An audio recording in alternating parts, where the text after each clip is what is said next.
I can't vividly remember the last time I watched a football competition, a football match, and I saw a goalkeeper score the goal. I can't remember, even though it happens, but not often. You understand? But last night, Benfica goalkeeper Trobin was the hero for the club, as his last minute goal secured the playoff bid for Benfica.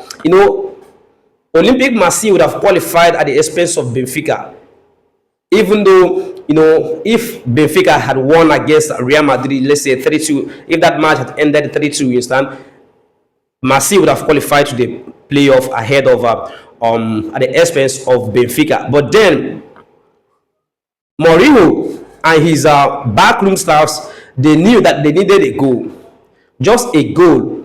Now, prior to that goal, Real Madrid were, I think, 2 men down. Asensio was sent off. Rodrigo was sent off for 2 bookable offenses, and they were sent off. Now, Jose Mourinho knew that a goal will send them to the playoff bet, so he told his goalkeeper, "Come on, join the attack." He told his defenders, "Everybody join the attack. Let's see if we can get that particular goal, that one goal we need." And then here comes that spectacular moment, that moment of brilliance, moment of individual brilliance from Trobin, the goalkeeper for Benfica. When that free kick was coming, in the 18-yard of Real Madrid, I was like, okay, Madrid will just try to defend that one time and the game will be over. But when I saw the limping of that goalkeeper, I was like, the guy, limped like a striker, like a defender. I mean, like a prolific striker who have been banging goals all day. Hit the ball at the back of the net, beat Thibaut Courtois in goal post, and that's his wonderful header sent Benfica to the knockouts, to the playoff bet. And that's to show you the effect of Jose Mourinho. Even though he's aged, he's no longer at times getting his tactics right, but I think he's still that special one he called himself.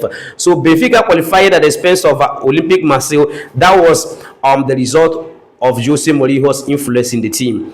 You have to give him credit. You have to give Jose Mourinho credit to that. Then to that, his performance, that's a moment of ecstasy. You cannot blame Real Madrid. Some section of Real Madrid fans were just saying, he overreacted. But Jose Mourinho is a human being. I think he was emotional because that goal secured the knockouts, the playoff stand bet. But then to Real Madrid, I don't know what is really happening to Real Madrid. I don't know what has gone wrong at Real Madrid. Real Madrid teams no longer fear at Real Madrid. I mean, teams play Real Madrid now at ease. Unlike Real Madrid of let's say Zinedine Zidane, Carlos Ancelotti, before Carlos Ancelotti last season, he didn't do well. That was because Barcelona dealt with them last. But now you have to understand that Real Madrid needs to repackage themselves. They need to find their roots. They need to find that their consistent winning ways, because they have been inconsistent. You saw Kylian Mbappe during the post-match interview. He didn't hide his frustration. He said that this is unacceptable. We have to understand that, find our roots. All this inconsistency in our performance and standard should stop. That's to show you that